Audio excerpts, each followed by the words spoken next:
Assalamualaikum warahmatullahi wabarakatuh. Kami dari kelompok 6 akan mempresentasikan mengenai materi interview interogasi yang beranggotakan saya sendiri, Endah Kusuma Wardeni, Nirma Mufaidah, Nabila Wahidatur, Miftahul Jannah, Nureta Dwi, Fani Fadlilah, dan Aliyah Ayu.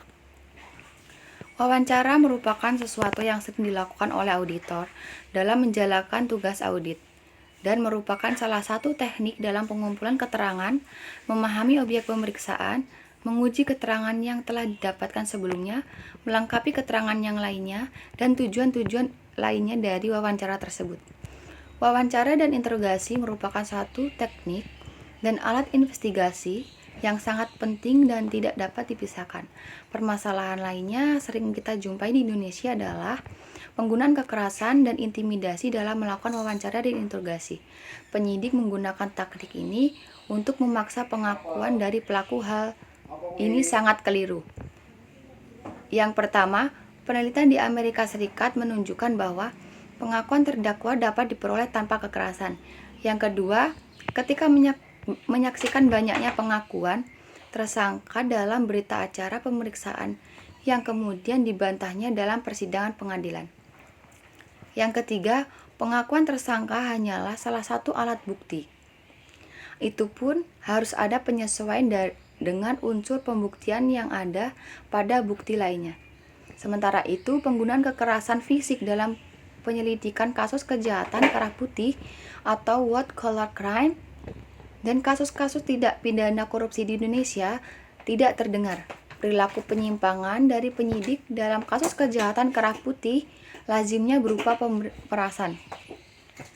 Pemeriksa fraud atau investigator harus mengerti sepenuhnya wewenang atau mandat yang dimiliki lembaganya. Investigator di suatu lembaga tertentu mungkin hanya bisa melakukan wawancara, tetapi tidak berwenang melaksanakan interogasi. Sementara itu, investigator di lembaga lain boleh melakukan keduanya. Perbedaan wawancara dan interogasi. Kedua istilah ini, wawancara dan interogasi, sering digunakan dalam sinonim. Hal ini umumnya karena ketidaktahuan. Ada juga penyidik yang mengerti makna kedua istilah ini, tetapi sengaja menggunakan secara keliru.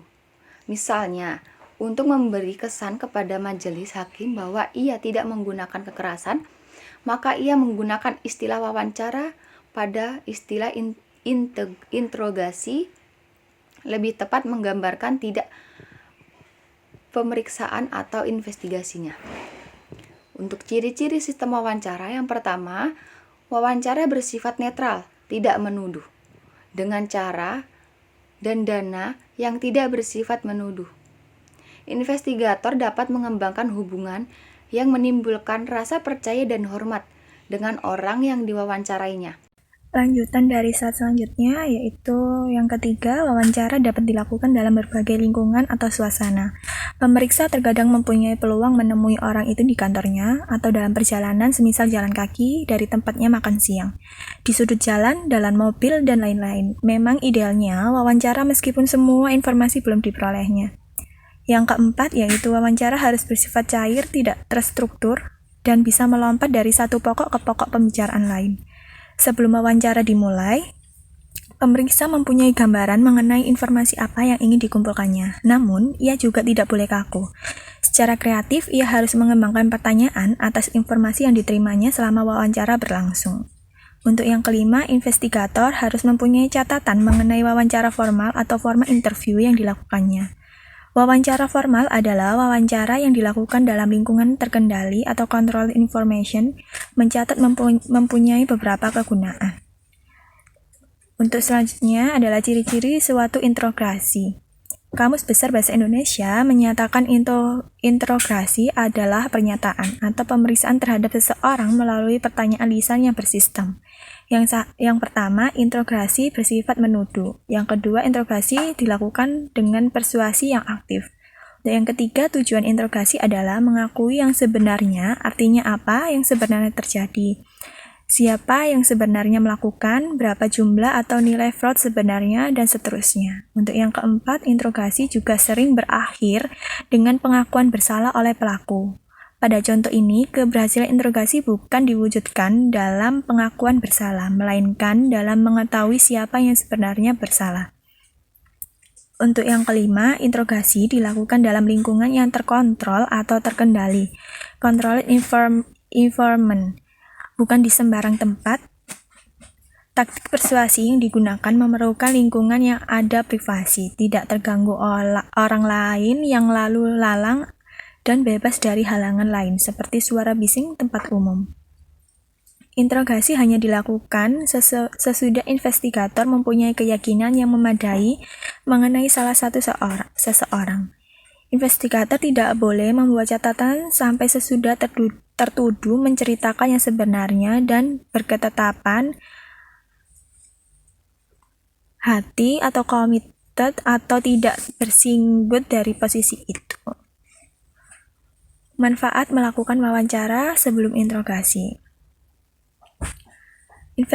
Investigator seringkali melakukan interogasi meskipun ia tidak punya bukti atau petunjuk untuk menuduh seseorang, dan keputusan untuk menginterogasi orang itu didorong oleh keinginan untuk mencari bukti. Umumnya, interogasi semacam ini dilakukan sekadar karena investigator mempunyai persepsi bahwa orang itu mempunyai perilaku aneh. Padahal, untuk menentukan seseorang berperilaku aneh, wawancara yang bersifat tidak menuduh merupakan sarana yang lebih baik dari interogasi. Selain nilai behavioral information dari suatu wawancara, juga ada investigation information. Investigative information ini sangat diperlukan ketika wawancara akan ditingkatkan menjadi interogasi. Namun, investigator sering tergoda untuk mengambil jalan pintas, mengabaikan wawancara dan langsung melakukan interogasi. Pendekatan ini sangat tidak disarankan karena 1. Sifat tidak menuduh dalam wawancara memungkinkan investigator membangun hubungan saling mempercayai dan menghormati yang mungkin dibangun dalam suasana dan sifat menuduh yang melekat pada interogasi. Selama wawancara, investigator seringkali mengorek keterangan penting mengenai tertuduh yang sangat berharga sewaktu melaksanakan interogasi. Untuk yang ketiga, tidak ada jaminan tertuduh akan mengaku bersalah dalam proses interogasi. Padahal, kalau ia diwawancarai terlebih dahulu dan memberikan keterangan palsu selama wawancara, investigator dapat menggunakan keterangan dari hasil interogasi yang mengungkapkan kebohongannya. Hal ini membawanya lebih dekat ke arah putusan pengadilan yang menyatakan ia bersalah. Untuk yang keempat, ada keuntungan psikologi bagi investigator ketika ia melakukan wawancara sebelum interogasi. Agar interogasi berhasil, tertuduh harus mempercayai investigator bahwa ia objektif atau tidak memihak dan jujur. Ini akan lebih mudah dicapai apabila investigator menawarkan kesempatan kepada tertuduh untuk menceritakan yang sebenarnya melalui wawancara. Tentu ada perkecualian terhadap saran di atas. Misalnya, dalam kasus penyuapan yang tertangkap tangan atau fraud yang tertangkap dalam suatu covert operation, interogasi sebaiknya langsung dilakukan tanpa didahului dengan wawancara.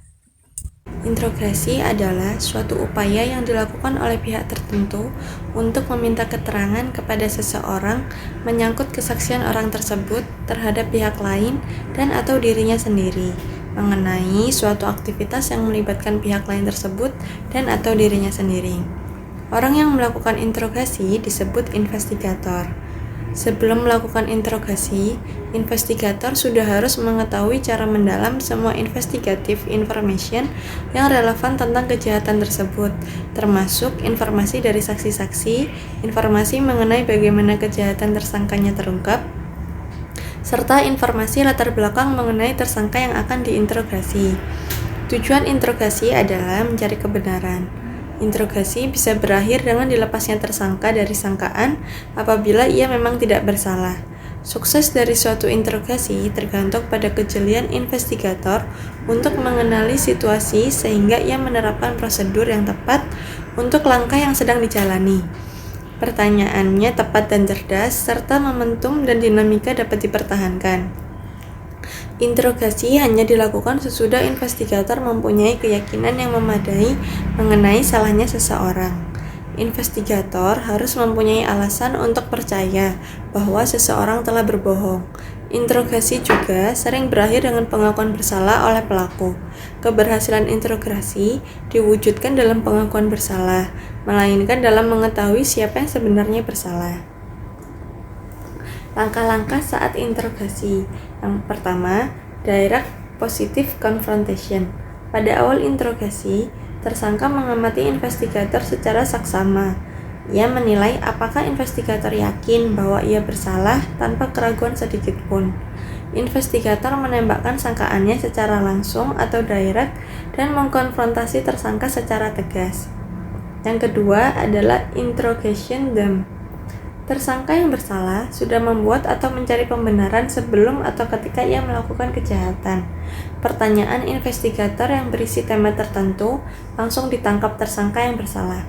Tema-tema itu bisa berupa keadaan keuangan terdesak, manusia lain, atau keadaan sebagai kambing hitam. Yang ketiga, handling denials. Bagi investigator, tidak mudah mendapat pengakuan dari tersangka. Tersangka yang tidak bersalah akan memberikan penyangkalan. Yang keempat adalah overcoming objection. Dalam langkah ini, investigator berupaya mengatasi benteng pertahanan kedua dari si tersangka. Benteng pertahanan pertamanya adalah penyangkalan, dan benteng pertahanan keduanya adalah keberatan. Tersangka yang melihat kesia-siaan dalam upayanya menyangkal akan mengubah taktiknya dengan mengajukan keberatan. Yang kelima adalah keeping the suspect's attention. Tersangka sudah kehilangan percaya diri untuk terus mengemukakan ketidakbersalahannya. Ia sudah sampai di suatu titik di mana membiarkan investigator berbicara apapun. Ia berdiam diri dan investigator menjadi pembicara tunggal. Yang keenam adalah handling the suspect's passive mood. Pada tahap ini, tersangka menyadari bahwa kebohongannya tidak menghasilkan keinginannya tadi. Ia menunjukkan sifat kalah, kepala tertunduk, bahu menurun, kaki lemas, mata berkaca-kaca. Mentalnya berada pada titik terendah. Perubahan ini mengisyaratkan adanya pergolakan di dalam hati tersangka untuk menceritakan kebenaran. Yang ketujuh adalah presenting the alternative question, merupakan puncak dari pengembangan tema interogasi. Investigator mempersempit temanya ke unsur utamanya dan memasuki pertanyaan alternatif. Ketika memilih suatu alternatif, tersangka sesungguhnya telah mengakui bersalah. Yang kedelapan, bringing the suspect into the conversation. Dalam langkah ini, tersangka diarahkan untuk menceritakan perincian dari perbuatannya yang pada akhirnya akan dirumuskan menjadi pengakuan yang bisa diterima sebagai bukti hukum. Dan yang kesembilan adalah the written confession. Pada puncaknya, tersangka memberikan pengakuan secara tertulis. Wawancara. Melalui analisis dan pengamatan yang tajam, beberapa fakta memungkinkan pemeriksa membuat sketsa awal dari fraud yang diduga terjadi. Kemudian, sketsa ini dikembangkan, didalami, dan diperluas dengan wawancara. Sebelum melakukan wawancara, seorang investigator harus menguasai semua fakta yang terkumpul dengan baik sebelum ada kontak dengan orang yang dicurigai atau diduga melakukan fraud. Urut-urutan dalam melakukan wawancara. Yang pertama, pada tahap awal, belum banyak fakta yang terkumpul. Jadi, jika wawancara dimulai dengan orang yang diduga menjadi pelaku atau perencana, maka ia cepat mengetahui fakta yang belum diketahui investigator. Sebaliknya, orang yang tidak bersalah akan mengisi investigator dengan fakta-fakta penting secara terbuka termasuk motif dan peluang terjadinya fraud. Yang kedua, mengetahui bahwa banyak orang yang sudah diwawancarai sebelumnya. Pelaku tidak bisa mengendalikan apa yang bisa dan apa yang sebaiknya tidak diungkapkan kepada investigator dalam wawancara. Lebih sulit mengatur persesuaian atau konsistensi dalam kebohongan, sekalipun melalui persekongkolan. Ini memudahkan investigator dalam mendapatkan informasi penting yang selanjutnya dikembangkan dalam interogasi. Selanjutnya, saya akan menjelaskan syarat untuk pengadaan ruang wawancara. Yang pertama, ciptakan suasana privasi.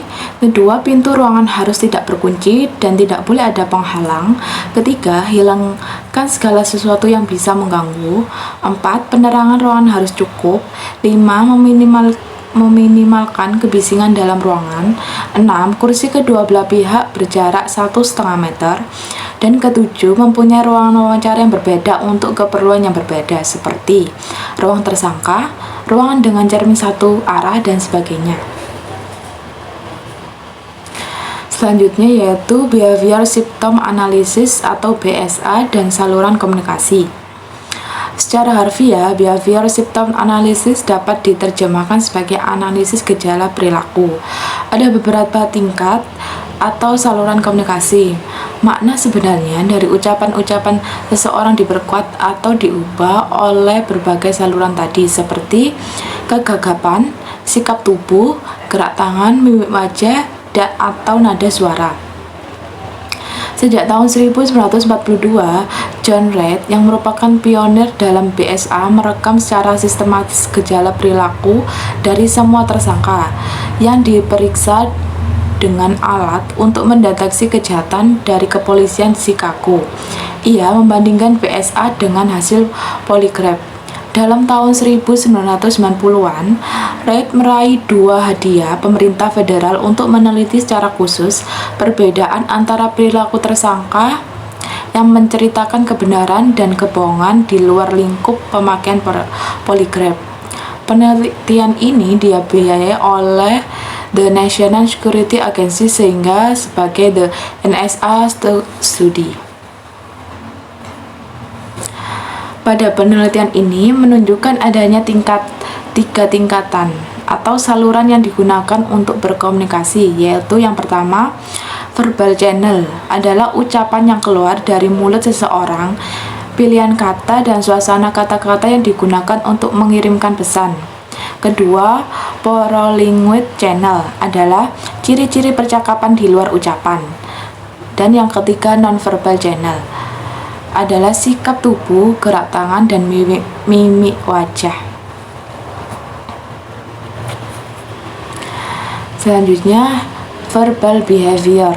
Verbal behavior yaitu perkataan atau tingkah laku. Di dalam audit investigasi, verbal behavior merupakan kecemasan yang timbul dari dalam karena ia tahu perkataannya tidak benar. Pada dasarnya, pikiran dan tubuh kita bekerja sama untuk mengurangi atau menghilangkan kecemasan yang akibatnya oleh kebohongan. Di bawah ini adalah 4 pilihan menjawab pertanyaan dan tingkat kecemasan. Yang pertama, untuk optionnya anxiety, truth, none. Untuk omission, low, evasion, low, dan high, deception, high. Investigasi dari beberapa tipe cara orang menghindari untuk menjawab pertanyaan dari investigator. Yang pertama, ada menghindari dengan menjawab pertanyaan investigator secara ambigu atau tidak jelas atau tidak pasti. Yang kedua, menghindari dengan menjawab pertanyaan investigator dengan pertanyaan yang tidak relevan. Yang ketiga, menghindari dengan menjawab pertanyaan dengan cara berbohong dengan menunjuk pada sesuatu atau lying by referral. Investigator harus jeli melihat celah-celah dari bantahan untuk mengetahui apa yang sesungguhnya tidak dibantahnya.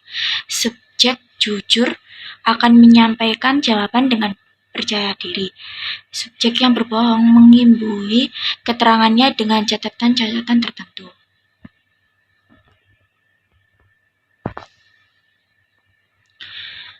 Tanggapan dengan catatan yang seringkali kita dengar dari pejabat sipil ketika terjadi korupsi, salah satunya dengan menjawab pertanyaan dengan mengutip undang-undang, aturan internal lembaga atau aturan good corporate governance, kode etik, dan ajaran agama. Ini semua adalah yang seharusnya padahal pertanyaannya mengenai apa yang sesungguhnya terjadi. bentuk qualify response. Salah satu bentuk qualify response adalah menjawab dengan menyalahkan ingatan. Kalau pertanyaannya berkenaan dengan sesuatu yang memang mengharuskan subjek mengingat masa lalu yang sudah lama atau mengenal peristiwa yang terjadi setiap harinya, maka penggunaan qualify reference yang menyalahkan ingatan itu dianggap wajar. Kemudian ada estimation price, dapat digunakan oleh subjek yang berbohong dan yang jujur. Karena itu, investigator harus mengevaluasi cara cermat tanggapan subjek dalam konteks pertanyaannya, menekankan perasaan cemas dengan memberikan pertanyaan yang kelihatannya mengingkari kepentingannya pribadi, sebelum memulai dengan kalimat yang berisi kebohongan. Perbedaan subjek jujur dan berbohong. Subjek jujur, tanggapan spontan, peduli dengan siapa pelaku, apa motivasinya, kenapa dan bagaimana. Subjek berbohong, menghafalkan jawaban dengan berlatih secara berulang, apakah ada yang tahu dan bukti-bukti yang ada.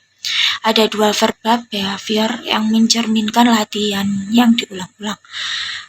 Menggunakan non-contact denial, menekankan kata-kata artinya menekankan kata tidak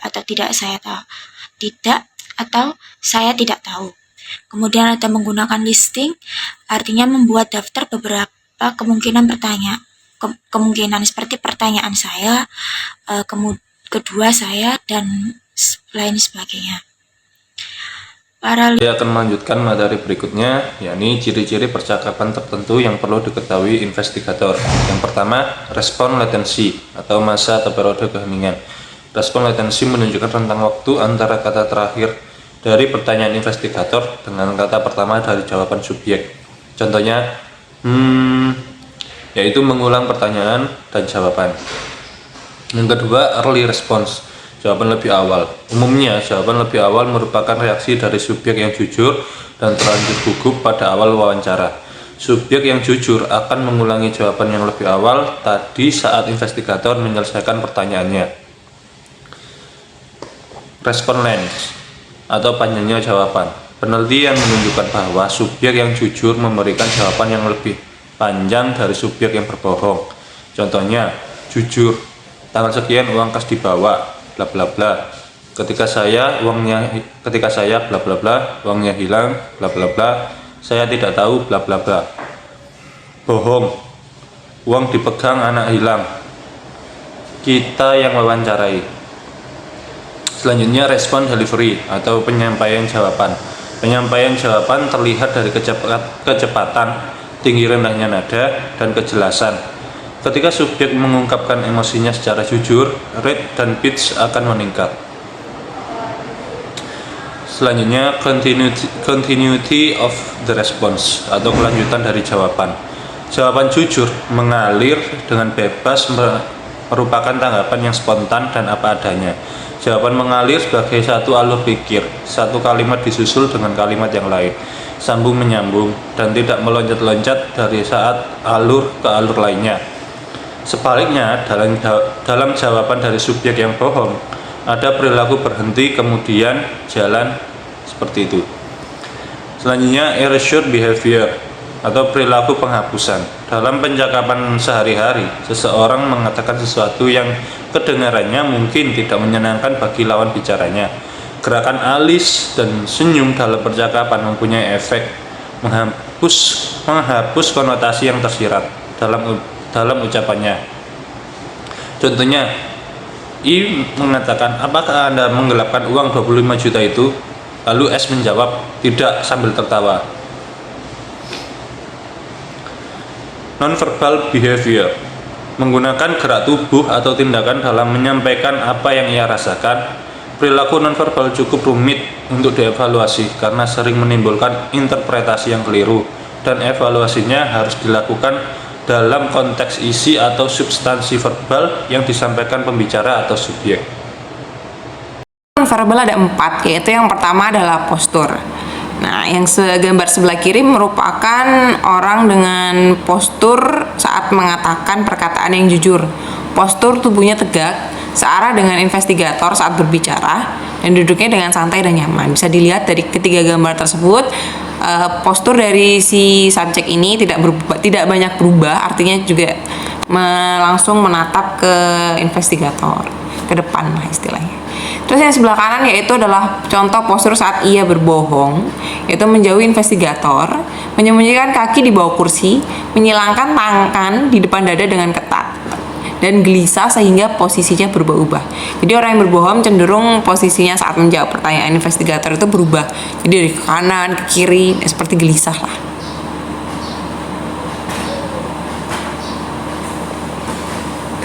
Yang kedua adalah gestur atau gerak tangan. Yang sebelah kiri yaitu gerak tangan jujur. Contohnya figur 19.8 yaitu contoh gerak tangan yang mengatakan apa adanya.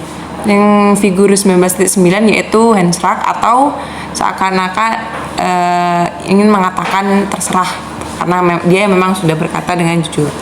Yang sebelah kanan yaitu gerak tangan berbohong.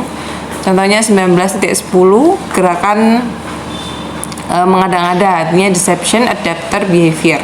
Terus yang 19.11 yaitu deception adapter behavior dengan memainkan dan melihat kuku. Jadi orang yang bohong akan gelisah juga ya, jadi memainkan tangannya. Tapi kalau orang yang jujur itu lebih ke ya sudah, saya berkata jujur dan tidak banyak memainkan gerakan tangan.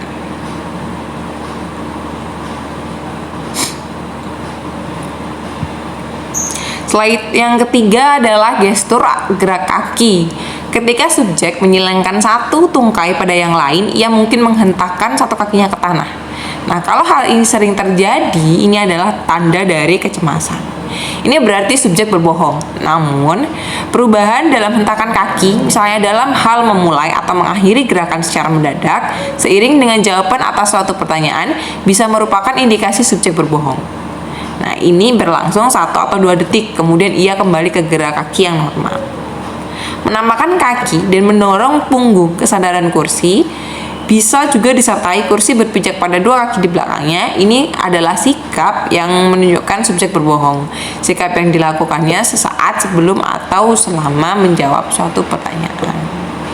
Jadi sama ya, tidak jauh beda dengan tadi postur dan gerak tangan. Kalau gerak kakinya itu berubah-berubah seperti orang gelisah ya, atau enggak terhentak saat dia menjawab suatu pertanyaan, kemudian dia kembali normal, artinya itu bisa jadi indikasi dia berbohong. Yang terakhir yaitu yang keempat, mimik muka dan kontak mata. Nah, ekspresi muka berubah sudah merupakan indikasi bahwa subjek itu berbohong. Sebaliknya, tidak adanya perubahan mengindikasikan subjek itu jujur. Jadi biasanya orang kan kalau jujur kan lempeng-lempeng aja, tapi kalau orang yang kadang berbohong itu ekspresinya berubah-ubah gitu. Nah, dari semua perubahan mimik atau ekspresi wajah, yang paling sulit dievaluasi adalah kemarahan. Jadi kan orang marahan kadang kita nggak tahu dia jujur atau dia itu enggak. Nah, dalam budaya barat berikut adalah ciri-ciri kontak mata subjek dengan investigator. Kalau jujur, kontak mata secara timbal balik antara investigator dengan subjek. Jadi kalau orang berkata jujur biasanya kan saling tatap-menatap antara subjek dan investigator. Nah, kalau berbohong itu subjek enggan menatap investigator atau menundukkan kepalanya melihat lantai atau mengalihkan matanya ke samping atau ke langit-langit. Jadi dia nggak fokus menatap investigator. Nah, itu biasanya ciri-ciri orang yang berbohong.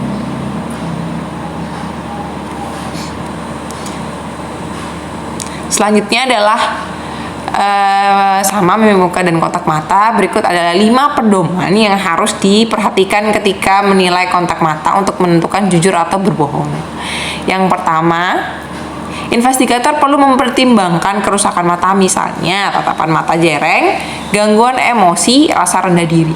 Misalnya orang matanya jereng, kan tadi kan contoh berbohong itu kan menatap investigator, tapi kan kalau ada orang yang kelainan atau matanya jereng itu kan tidak bisa menatap investigator dengan lama gitu kan, berarti itu harus dimaklumi gitu. Jadi harus dilihat dulu apakah ada gangguan atau gimana. Yang kedua yaitu investigator tidak boleh menentang subjek untuk menentang subjek untuk menatap matanya karena tidak akan bermanfaat. Kalau misalnya investor bilang tatap mata saya gitu, nah orang kan pasti menatap, entah itu orang jujur entah itu berbohong, pasti akan menatap, maka dari itu tidak akan bermanfaat bagi investigator. Yang ketiga adalah investigator harus menatap subjek dengan casual atau biasa saja, sehingga tidak membuat subjek tidak nyaman dan menghilangkan kecurigaan. Artinya, sebagai investigator itu harus santai aja, harus seperti interogasi biasa, karena nantinya subjek itu kalau misalnya dilihat terus itu akan merasa terintimidasi, berarti oh ini orangnya akan mengintimidasi saya akan melihat saya berkata jujur atau tidak gitu. Maka dia udah persiapan. Nah, kalau kita tanya dengan biasa-biasa saja kan subjek tidak akan tahu, kita akan melihat gerak-geriknya, jadi biasa aja sebagai penanya. Yang keempat yaitu investigator dengan subjek dilarang memakai kacamata hitam saat investigasi kecuali diharuskan karena penyakit. Jadi kan kontak mata itu kan penting ya bagi mendeteksi dia jujur atau berbohong. Jadi kalau misalnya pakai kacamata hitam kan kita nggak tahu, kita nggak bisa membaca mimik mukanya dan kontak matanya dia. Terus yang kelima yaitu selaku investigator jangan mengharapkan subjek terus menatapnya karena itu tidak wajar. Kan kalau misalnya selaku investigator kita nggak boleh ya terus gitu, itu kan buat nggak nyaman karena itu nggak wajar gitu. Sebagai investigator kita harus kembali lagi ke poin 3 ya, harus casual, harus biasa saja, santai, tapi kita bisa membaca kontak matanya dan mimik mukanya dia. Nah, sekian dari kelompok kami. Terima kasih, mohon maaf atas kurangnya. Wassalamualaikum warahmatullahi wabarakatuh.